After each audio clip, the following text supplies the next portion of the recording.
This is the Whole Care Network.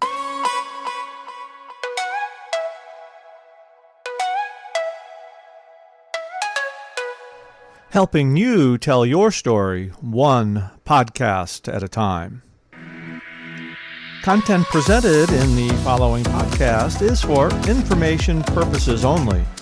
Views and opinions expressed in this podcast are solely those of the host and guest and may not represent the views and opinions of the Whole Care Network. Always consult with your physician for any medical advice, and always consult with your attorney for any legal advice. And thank you for listening to the Whole Care Network.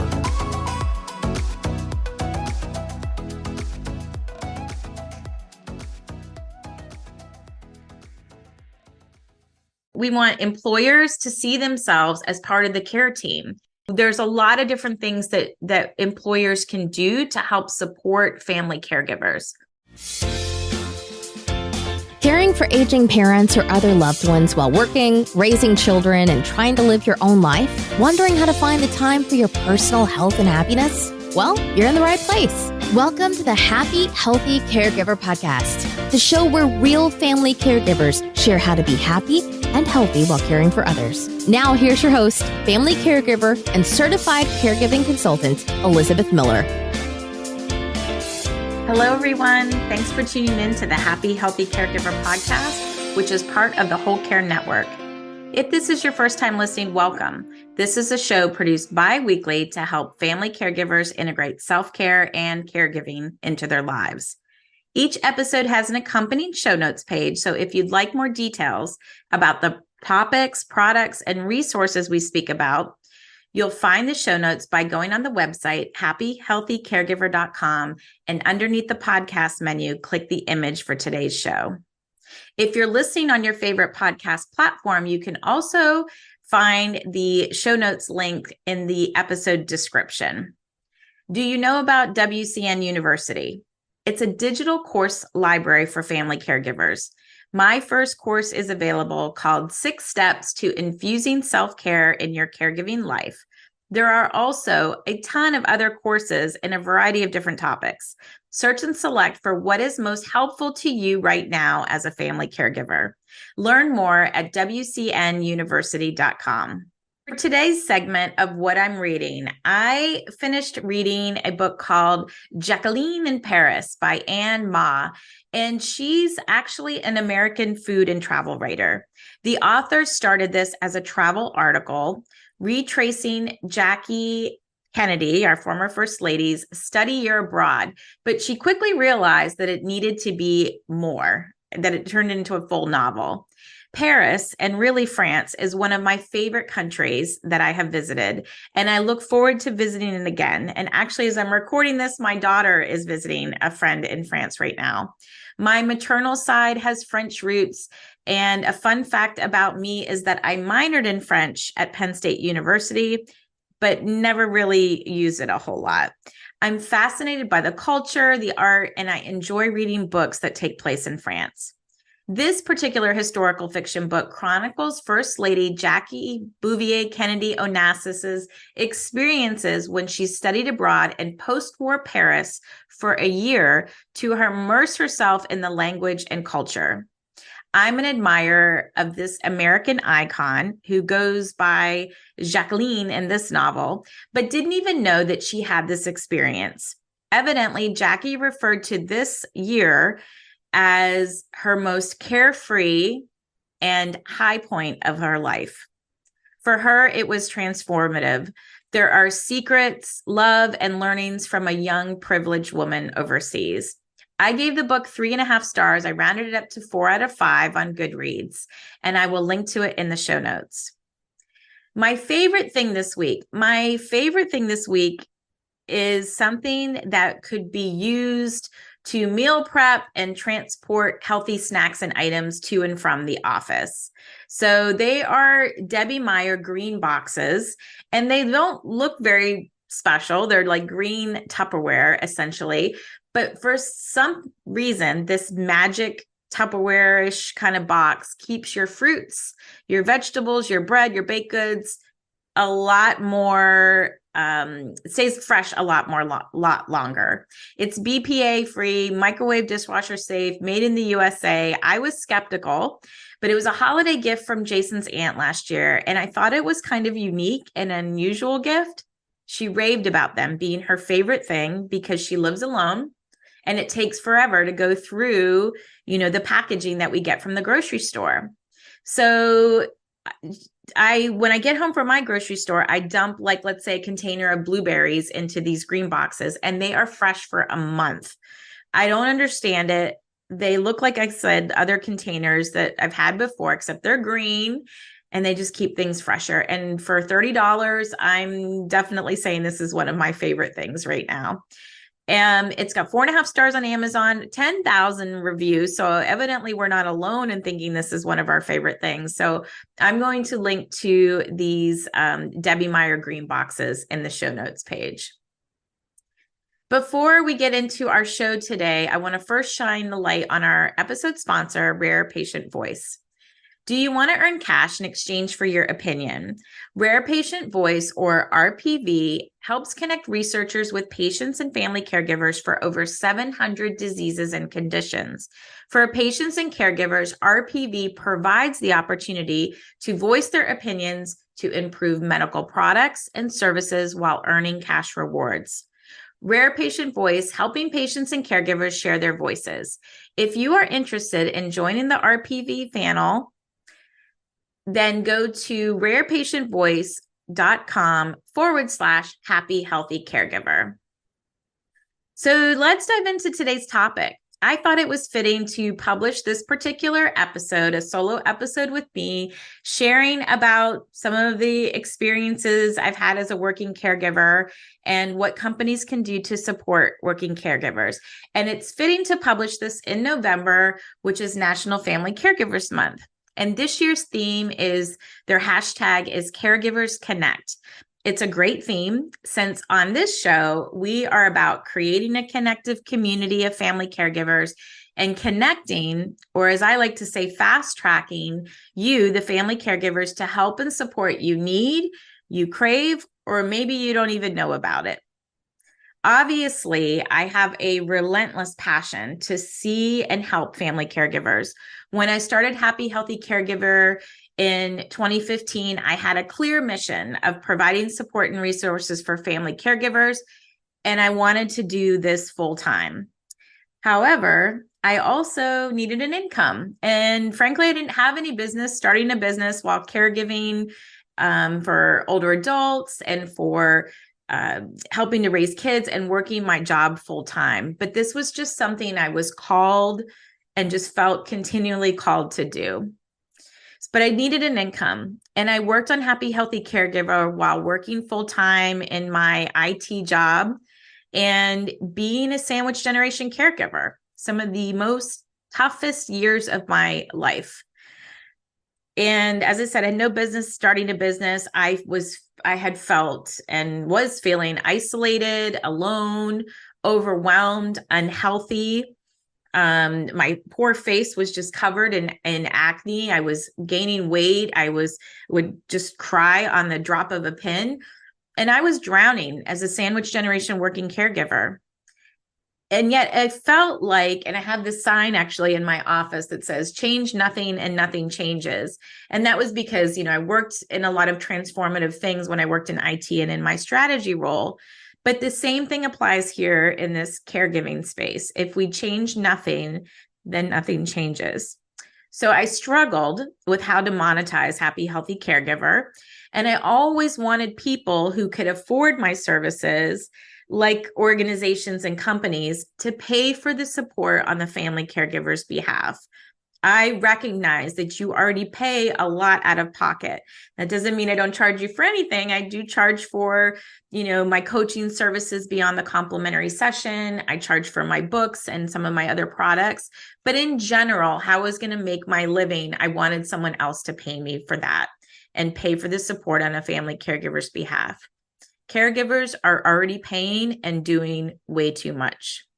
So I monetize my business in two ways. I'm just being fully transparent here. Is in one way, what I have called myself an accidental influencer, which means that I provide digital content. It could be, through freelance writing, it could be through ads on the podcast or in the newsletter, partnerships with companies that I like and respect who could offer a product or services that I feel like family caregivers could need or want, or maybe could have helped me at one point in my life. And so people pay me to introduce their product or service to you. And I'm also like an Amazon.com influencer. So when I share the links on this podcast, you could, if you go in and purchase that, I get a slight little thank you from Amazon for that. And if you add other things into your cart, even better, some of those dollars goes towards Happy Healthy Caregiver to offset my expenses. The second way I monetize is as a professional speaker. And I'm passionate about talking about self-care and caregiving, and self-care not being what we in the media really portrays as self-care as like eating right, working out, maybe even getting great sleep. But this all-encompassing part of self-care, the social self-care that we need, the professional, the intellectual, the financial, the spiritual, the practical, and of course, the physical. I get hired by faith communities, nonprofits, and employers to share my story and hope that it resonates with the audience, and then to fast track the audience or their members or employees to resources that I wish I knew about. I want to validate your experiences in the audience as family caregivers, and I want to let them know that support is available and where they can find it. So I share this because in today's episode, it's primarily coming from a presentation that I prepared for a group called SHRM, which is the Society of Human Resources Managers or Professionals. And it was particularly done in Atlanta. And the attendees at this conference were primarily those who work in HR. Now, I have a threefold purpose that I'm going to share with you today. And I'm actually going to see if I can share my screen here.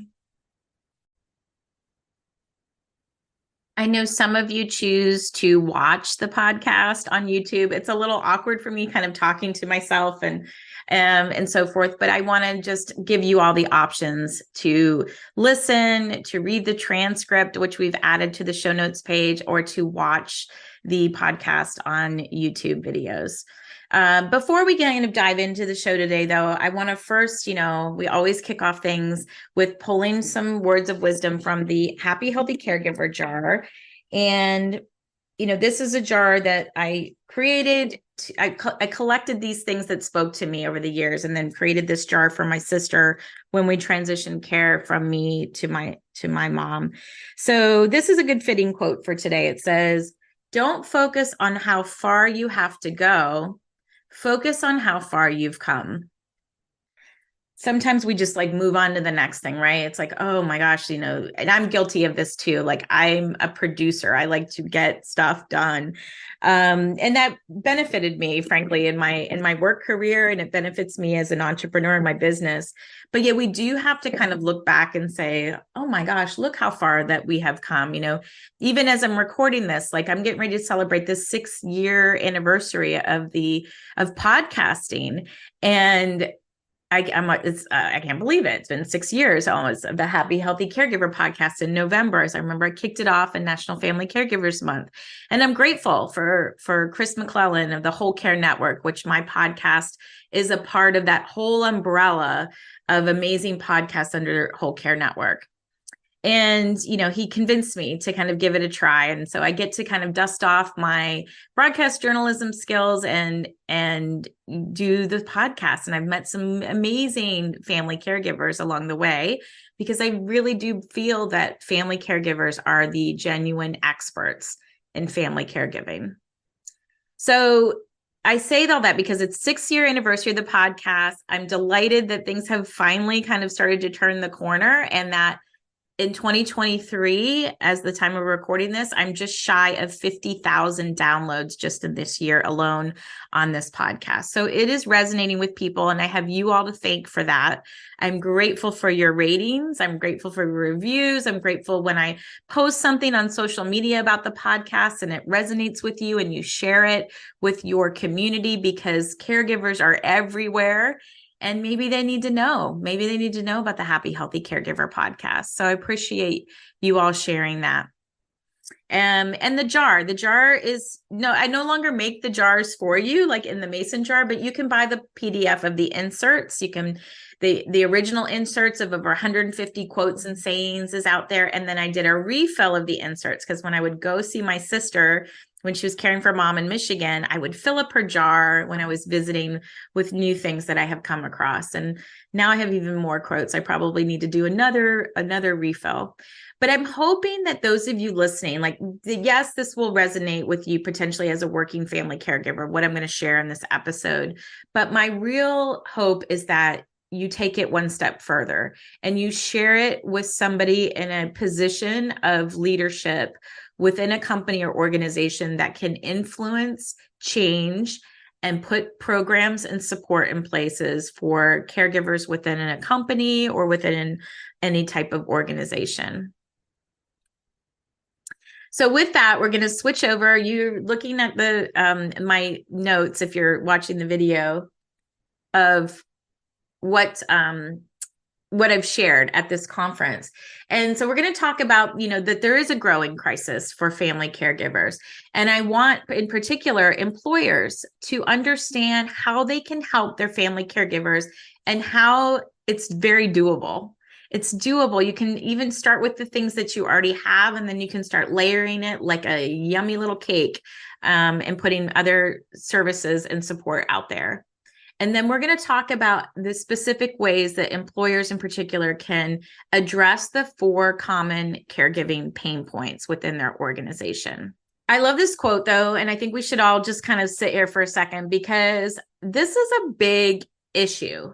And I had just talked to the, president of SHRM Atlanta recently. In fact, I'm getting ready to do another webinar with them because this is one of their top concerns about supporting the needs of family caregivers. And fellow Georgian and former First Lady said it best, Rosalind Carter, there are only 4 kinds of people in the world: those who have been caregivers, those who are caregivers, those who will be caregivers, and those who will need caregivers. So been, are, will be, or will need, like, we are not going to escape caregiving. It is, if it hasn't already impacted a person's life yet, the odds are that it will. We're living longer. We have more technology and medicine than ever before. And there's a huge gap, and family caregivers are filling that gap. There's not enough people to care for the people who need the care. And the family caregivers are the one that are taking that on. So this is what caregiving in the U.S. looks like. And these stats are from 2020, and they're from AARP and the NAC, caregiving in the U.S. So this is pre-COVID even, these analytics. So these numbers have already likely increased and will probably increase even more. I understand that every day 10,000 baby boomers are turning age 65. So we have, a growing thing that's happened, or a silver tsunami, or whatever you want to tagline it. And I want to talk about that there's 53 million family caregivers in the US. That's a lot of caregivers, and that's just in the US. That's 21% of the population. No wonder we're exhausted, you're exhausted, because it's equivalent of a part-time job, just the average. Now, there are many at-home caregivers. There are people who do this 24/7, but on average, they're working 23.7 hours per week, which is the equivalent of a full part-time job. 61% are female, but the male caregivers are continuing to rise. And I also want to say that family caregivers are younger than we think that they are. Almost half of family caregivers in the US are under the age of 50 years old. And the young caregiver, young carer is a growing segment of our population, people who are helping with their grandparents or helping with their parents. Maybe they were disabled veterans and so forth. So younger than we think. And many of them, in fact, almost a quarter of them, are caring for more than one person at the same time.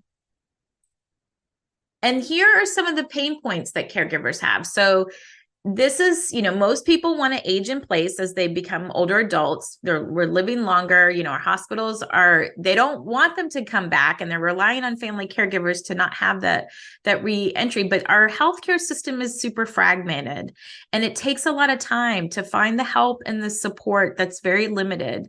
And so employers can help fast track these resources to family caregivers and really play a big role in that. So the 4 main pain points are the need for emotional support. 40% of family caregivers have clinically significant symptoms of depression.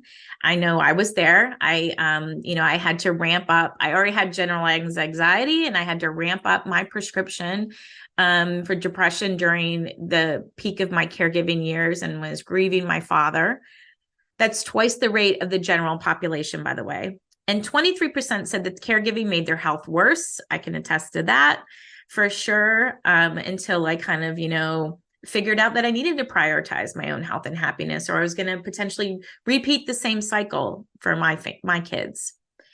The other second pain point is caregivers need training and education. I'm hoping what we're doing here about story sharing and sharing caregiving and self-care tips on the Happy Healthy Caregiver podcast, and what I'm offering through the digital course and social tips that I'm a part of that training and education. But they also need training and education about how to care for their care recipients and how to keep them safe at home. And the things that I did and that you are doing, like, we never thought in a million years we would be these nurses, these counselors, these grief counselors, these transporters, these meal cookers. Like, we're doing all of these different things. The third pain point is that caregivers need organization and coordination. There's just a lot of moving pieces. As I said, everything is fragmented. And someone said to me today, we're starting this group, a chapter of adult children of aging parents, ACAP, they call it. We're starting a chapter in my county, Cobb, and actually the neighboring county, Cherokee, and outside Atlanta. And we have programming that we're going to start up in 2024. And I'm part of the leadership team that's deciding which programs we're going to put on every month to help with that training and education. And, one of the fellow leaders said to me after today, said, wow, we have 12 months of programming, and this isn't even just cutting, the tip of the iceberg. Maybe we should do more sessions. And I thought, well, we can't do more sessions. We're going to overwhelm caregivers as it is, if we were to do that. But there's so much information to fill through. And so we're constantly trying to kind of balance and juggle all of these different things. And we need the help. This is our pain point. We need someone to help and some tools that can help us with organization and coordination. And I'm delighted to see that there's some technology and age tech and health tech that's really helping to bridge that gap. 61% work in addition to caregiving, and 26% have difficulty coordinating care. Like, things happen, right? Like, there's a shortage in professional caregivers right now. They cancel on you. Family members maybe aren't showing up the way that we want them to sometimes. We also need, care for our pets and our kids. Like, there's just a lot to coordinate. And then the fourth pain point is the financial support, that 45% have had at least one financial strain. I know one of the aha moments for many of the clients that I coach is that, what do you mean Medicare doesn't pay for long-term care?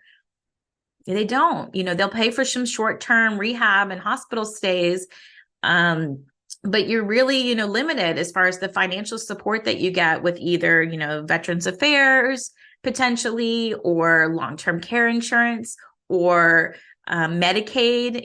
If you qualify for the state Medicaid programs, but a lot of it is through private pay. So why do we need employers to care? I've said that this was a big focus area for the SHRM Atlanta, and I think SHRM overall, I know that they had said that it was a huge thing. Particularly, I think it got a lot of attention during the pandemic, because life doesn't stop during the work hours. And, even the Caring Company report from the Harvard Business School found that more than 80% of employees with caregiving responsibilities admitted that caregiving affected their productivity.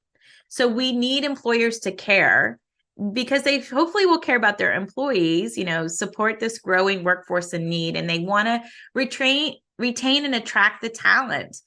I know for me, like, I was a top performer when I worked in my company, and then caregiving happened. And, maybe even me, not as a not so great top performer during those times, hopefully was still somebody that they wanted to retain and attract, because it is expensive to replace people and to attract good people to come.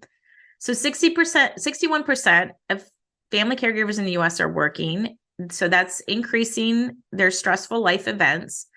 80% of them claim an impact, which means that they're absent from work, or maybe they're at work, but they're not completely present. And the interesting thought there that I saw was that through these stats that I collected through Harvard Business School and through the Society of Human Resources, is that employers only thought it was less than 25% impact. And the employees are saying that are caregiving 80% impact.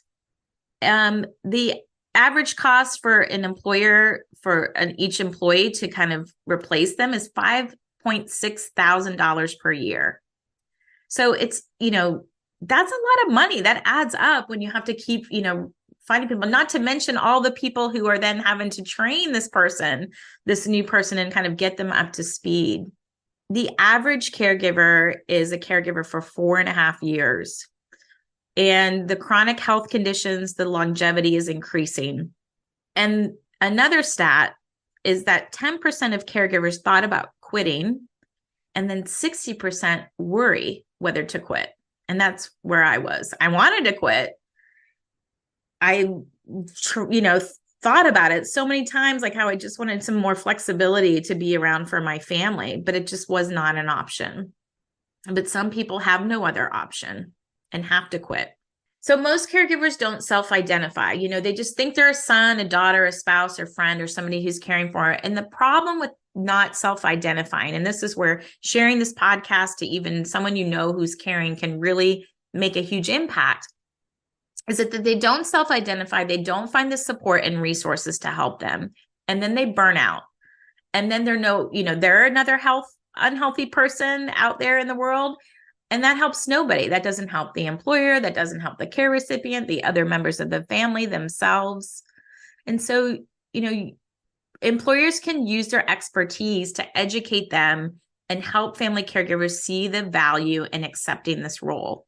Family caregivers are everywhere. But if you're someone who's trying to listen to this and kind of understand family caregivers, they are a member of their family, or the origin of family choice. That's what a family is. But then there's your family, right? Your friends and your family. Some people call family caregivers carers.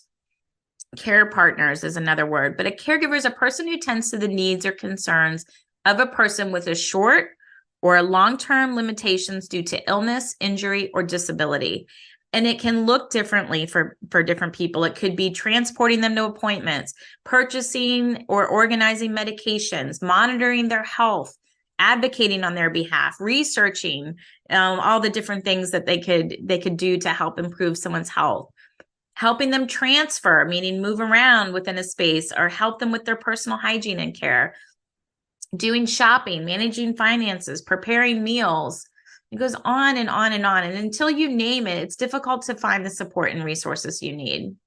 So we want employers to see themselves as part of the care team. And, one of my roles as a care coach is I want people to expand their care team so that they can get more help. Immediate family is just one source of help, but their faith community, their neighbors, their care recipients' neighbors if they don't live together, community volunteers, professionals, friends of your parents, extended family. And your care recipient is also a member of the care team. There's many things that they can do for themselves to help with their physical and their occupational therapy, their recreational therapy, all of that. And professionals and employers can play a big role in that as well. So quitting is not necessarily the right answer, right? It might be a Band-Aid for now, but future financial issues are just going to be magnified for this family caregiver and their family. And, there's a lot of different things that employers can do to help support family caregivers. some of the ways that they can do that is low cost, medium, and high cost. So let's walk through that. So low cost, the first thing I could say for making caregivers visible, what could you do at a low cost? Well, you could verbalize the value, maybe have somebody that's in a leadership position talking openly about their caregiving situation. A medium cost might be to survey your workforce to really understand how many people within your workplace are working and caregiving.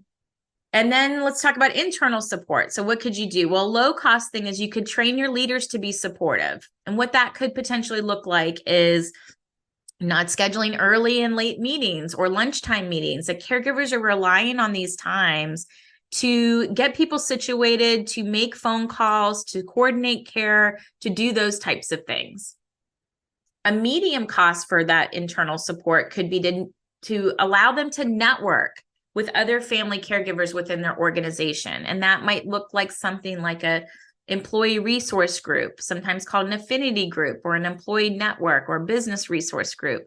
And I have a great post that I'm going to share in the show notes about how your company can set up an ERG in your organization.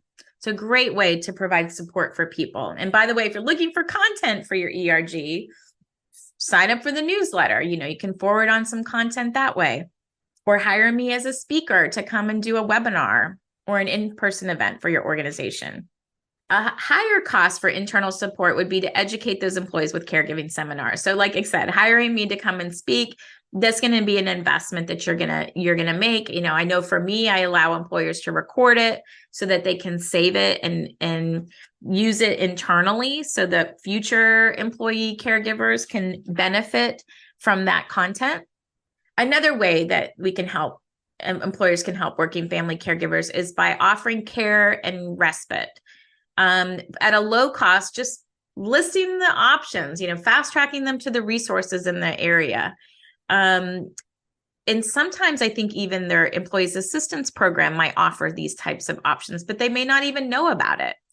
A medium cost thing could be to negotiate an employer rate so that they get a discount on getting more childcare or more adult care for an adult day program even. So there's negotiating some employer rates for those things. And then at a higher cost than the employee would be to subsidize it and to help them pay for those care and respite that they are looking for. Another way to provide the respite for caregivers is just like, a getaway, offer them a getaway, a retreat of some sort so that they can connect and kind of, catch their breath and learn from other people and kind of have this lifeline of support.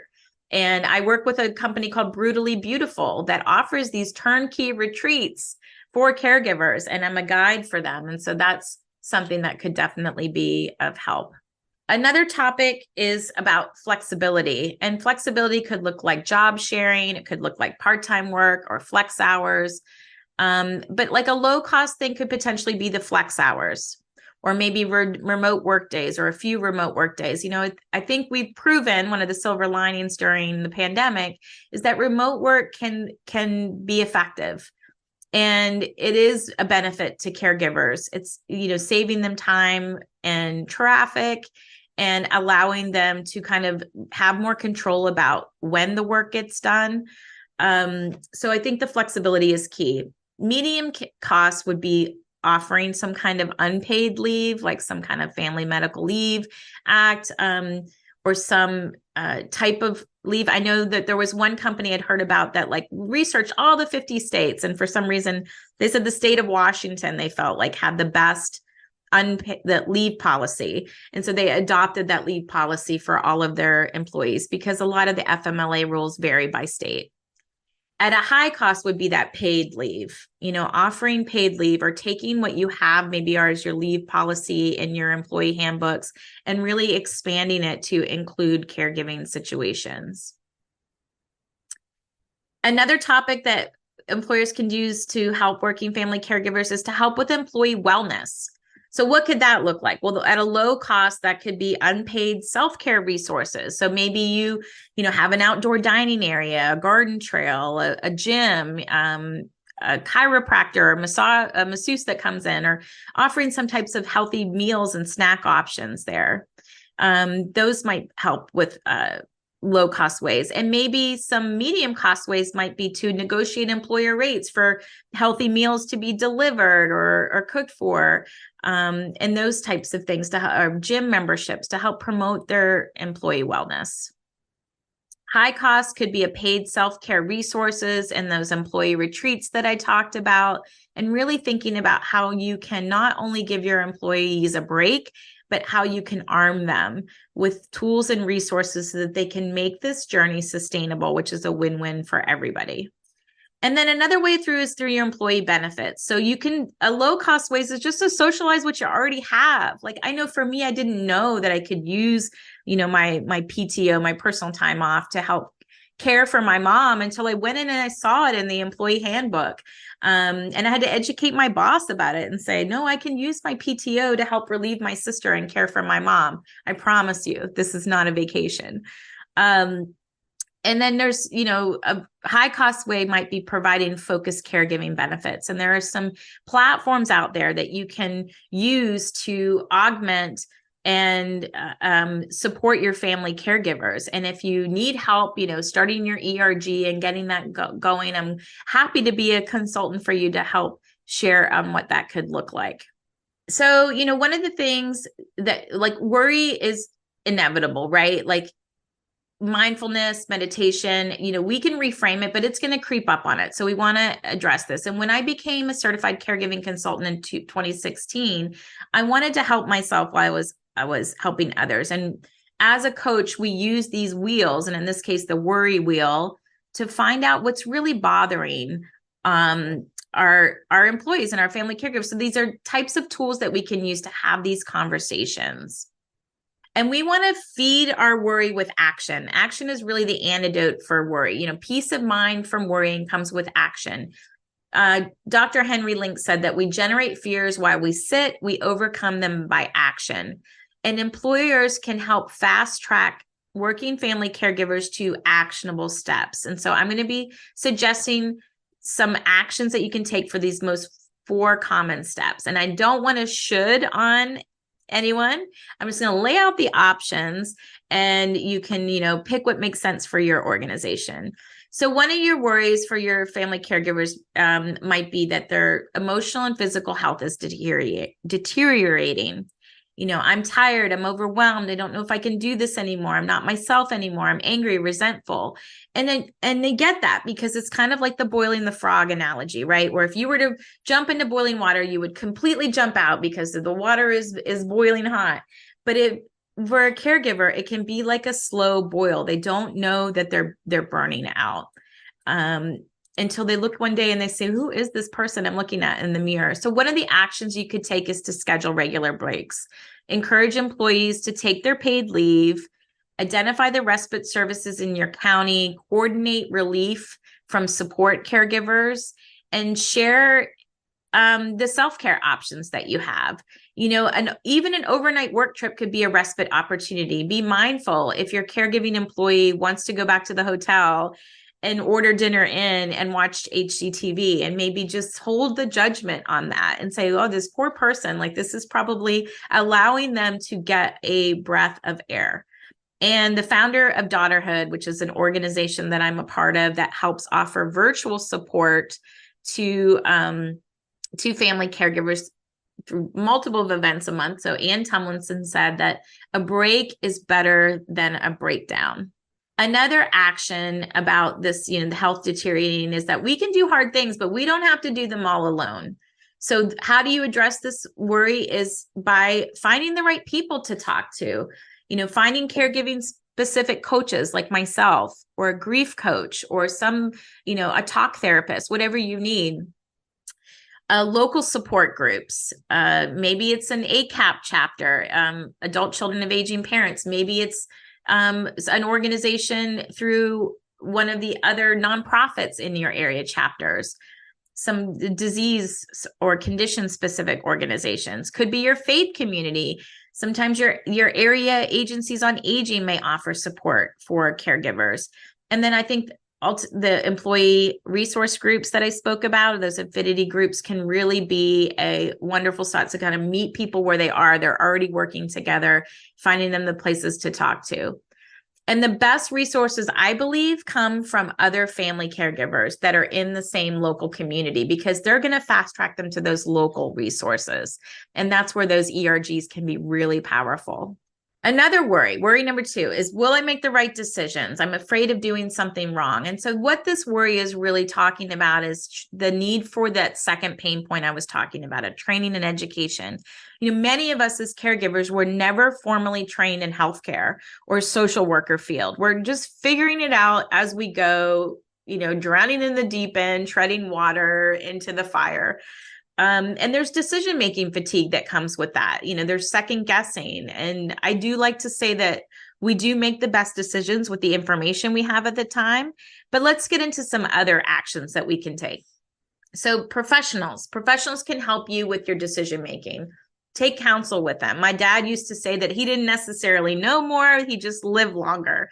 And he, taught me about, taking advice from other people.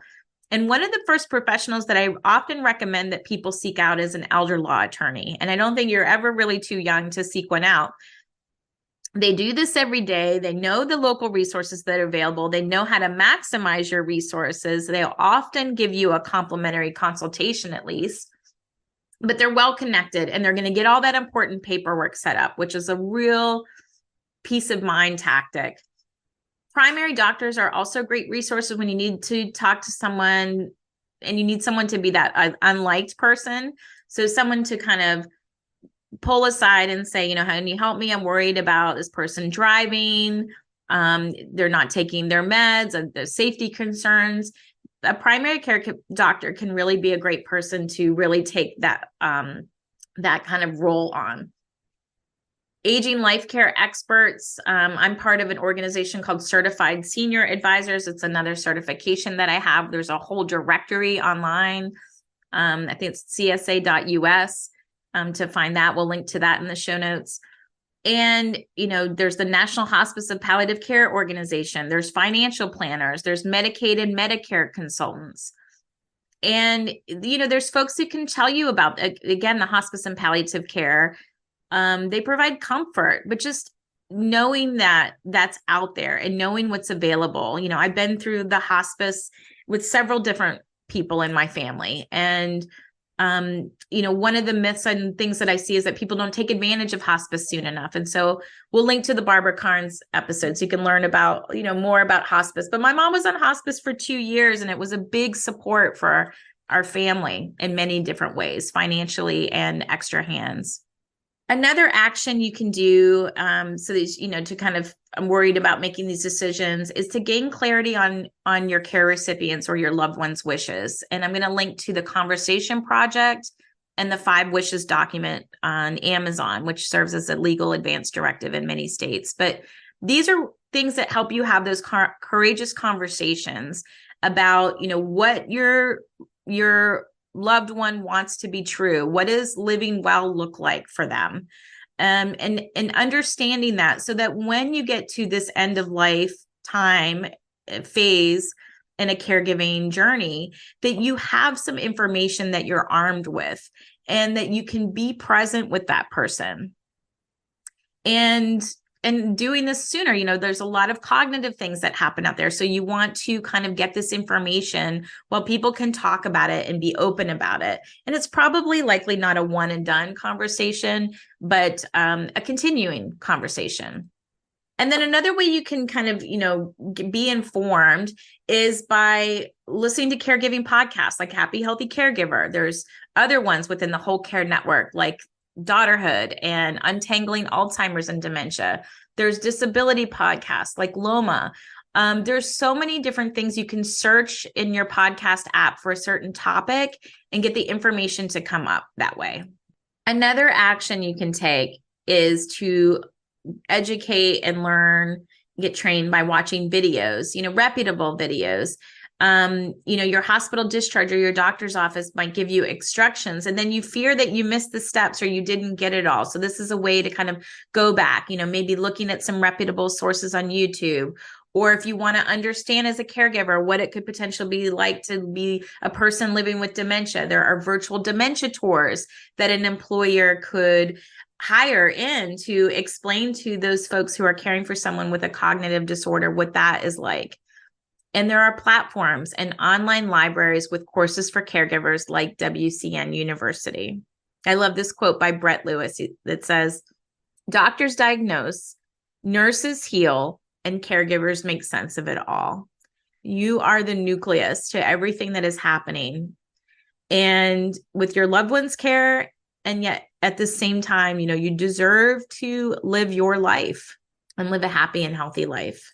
The third worry is to address the pain point around the need for care coordination is I am doing everything myself. I don't even know where to find or ask for help. Again, many of us were never formally trained in healthcare or social worker, and we're just figuring it out as we go. So one of the actions you can take here is that for this particular worry of doing everything yourself is to request more hands-on help. There are apps that help with care coordination. There's one of them that I'm working with is Connected Caregiver. I've also worked with the Circle of team. There's Iona Care. There's a lot of different caregiving apps out there that you can take advantage of and put your requests out there. They help you coordinate appointments and events. They'll do medication reminders. You can share updates and do video chats and share important documents. Vitals tracking and safety monitoring, so many different things that technology can help us work with. And I think employers can help fast track caregivers to these resources, these apps, and even doing something kind of a little bit more old school by just keeping a list in your phone of the ways that people can help. So fast tracking to resources is another action. So offering things like referrals and provider lists, amplifying your existing benefit offerings, bringing people in to talk about specific caregiving and self-care webinars and panels, and integrating your employees in those events, where we're talking about not necessarily balancing, which I think is a myth, but how you integrate self-care, work, and caregiving. How do you manage family dynamics? How do you prepare for a caregiving crisis? And those are some of the topics that I share with different employers. Getting organized, blocking out time as a primary caregiver on your work calendar, so that you have some breathing room in your day, and having one place, one paper or digital calendar and binders for these important documents, like streamlining things. A digital password vault can be a great app to use. And then having things set up automatically so that you have some systems in place, like automatic bill pay and bank alerts and so forth.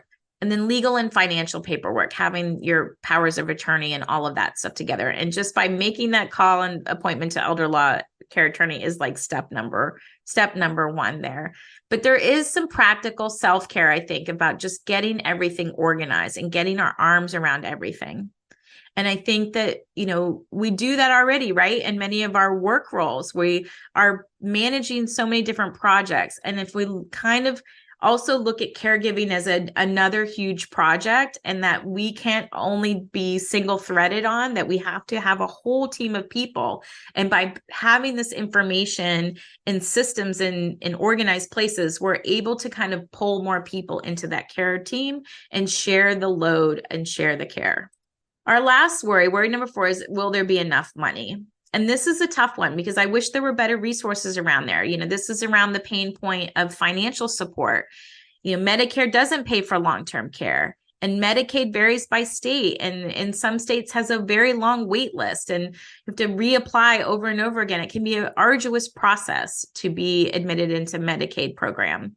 And long-term care insurance is expensive. So just making a case for why working caregivers still need to work, because it's costly. Care is costly.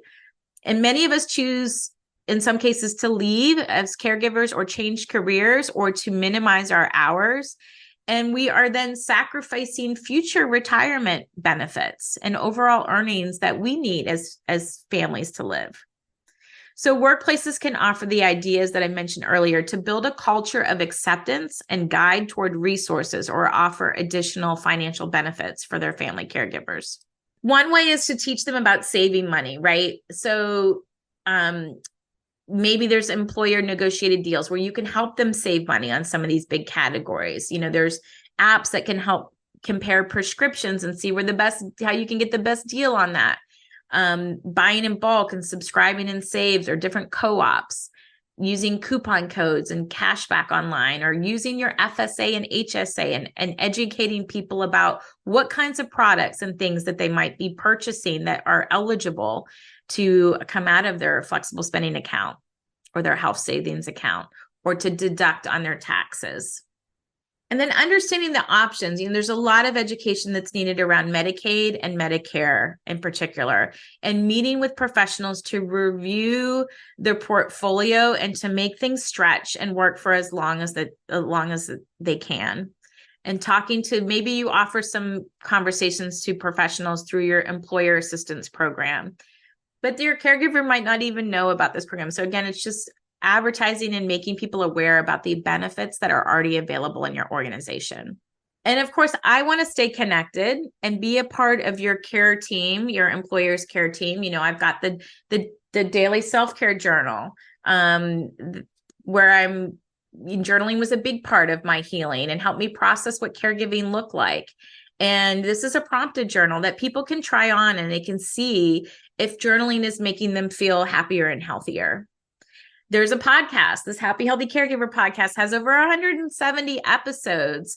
And what makes this podcast different is that I believe that family caregivers are the experts in caregiving. And while the people on the show might have done other amazing things or developed products or are offering different services, they all have a personal caregiving story. And that's what you'll find, in the different podcast episodes. And on my site, happyhealthycaregiver.com, when you go there, you'll see, you want to connect with your community. And so you might want to connect with fellow male caregivers, dementia caregivers, young caregivers, sandwich generation caregivers, and so forth. And so I've kind of organized that so that you can fast track to those blog posts and those podcast episodes and those products and services that would be for your caregiving segment or caregiving community. And then also just self-care. Maybe you're struggling with social self-care or financial self-care. And so I'm fast tracking you to those resources on the Happy Healthy Caregiver website. I have a Facebook group that I administer as a certified caregiving consultant, and with 2 other certified caregiving consultants, where we put the focus on self-care for family caregivers. And we put content out there so that we say, we see you, you're not alone. I do a newsletter. And if you're not on the newsletter, I hope that you join it. We'll link to that in the show notes page. And maybe there's resources that you could pass on within your organization to your employees who are caring, and to join yourself. Every week I share something happy, I share something healthy, and I share something caregiving related. I'm doing videos and sharing tips on social media channels. As I mentioned, I host a support group here in the Atlanta area, but I'm also part of daughterhood.com, or daughterhood.org rather. And we offer virtual support circles. It's either led by me or one of my other fellow amazing leaders who can help either have a topic that we talk about or a general connection circle. And then I offer a complimentary coaching session. So if you want to see what it's like to work with me and just to kind of connect, we can set up some time for that. And maybe that's something that we can bundle and do at scale for your employees. And that's basically it for today. I just really wanted to take this opportunity for National Family Caregivers Month to really say, how can we change this? How can we change the situation that's happening out there for family caregivers? And, we've been at this a while.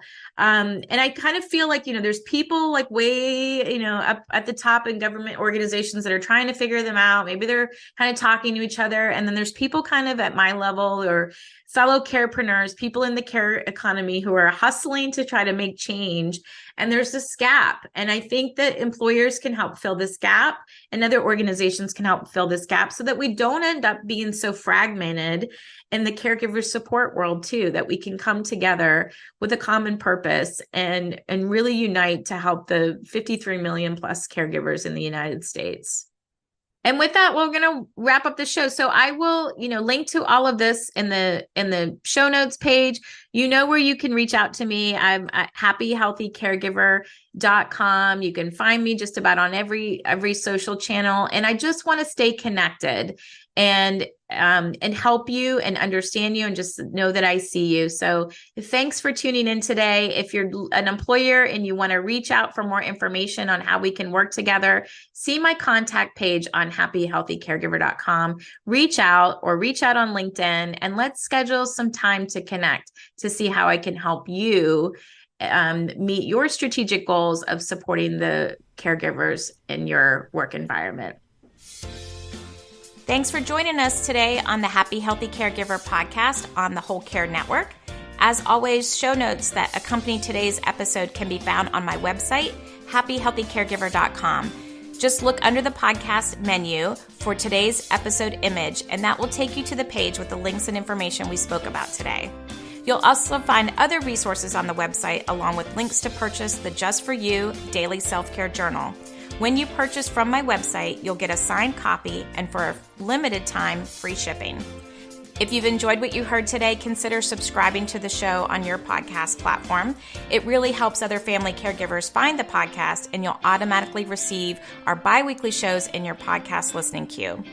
Maybe while you're subscribing, consider leaving a 5-star rating and review, or just simply talk it up on your social channels. Let's stay connected. I'm on Instagram and Facebook as Happy Healthy Caregiver. And until we meet again, please take care of you.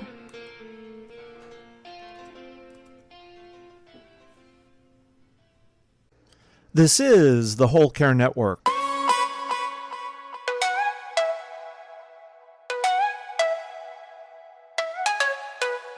Helping you tell your story one podcast at a time.